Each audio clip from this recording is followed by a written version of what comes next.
Cortland Simmons with you back here at the CS Racing Report, and we're going a little bit deeper into the coverage or the recaps of the Fall Stars races from both Belmont Park and Keeneland. Keeneland actually dubs these races as the Fall Stars Festival is what it really amounts to, and they really put on a show over the weekend here of October the 6th and the 5th through the 7th.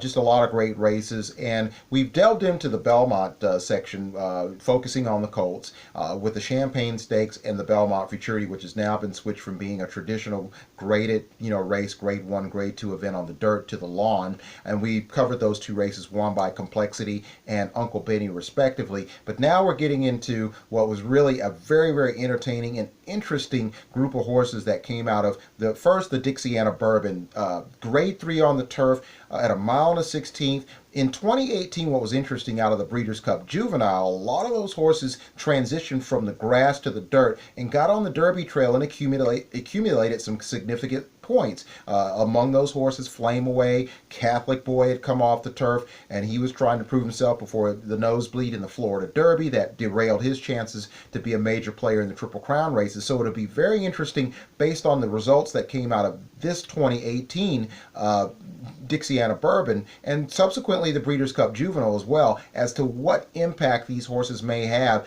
if there is a surface switch. And I think even though there may not be that, these horses are really, really interesting. We had really a very, very entertaining finish of the Dixiana Bourbon.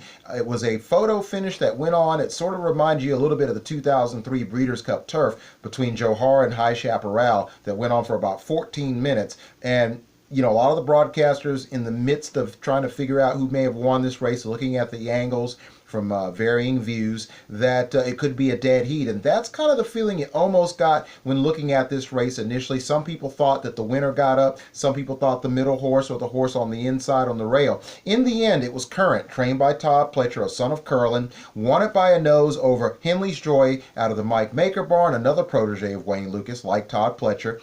And he was a nose in front of Salvator Mundi out of the Kenny McPeak barn. A very, very entertaining finish. Three really, really nice horses. Wouldn't surprise me if all three punched their tickets to Churchill Downs for the Breeders' Cup Juvenile Turf. Current has a lot going for him. He's a stunning looking horse with a light beige chestnut mane. If you haven't seen him, he is a stunning looking individual, and I think a lot of people are rooting for him just because he's kind of the Brad Pitt of race horses. He's one of those Tom Brady, whatever kind of handsome gentleman you want to anoint to this horse. He certainly fits it. He certainly could win a pretty boy contest. But this horse can run 145.16 for the 8.5 furlongs, the 1.16 miles. A very, very good performance. And the fourth place finisher, War of Will, was right there, not even a length back. He set the pace, looked like he was going to get away until the top three horses closed in on him. He had come in off a second place finish in the Fog of War in the Summer Stakes up at Woodbine, and Current also had run against Fog of War, finishing third in one of his earlier starts. As a matter of fact, he improves, by the way, for 2 for 3 for his career.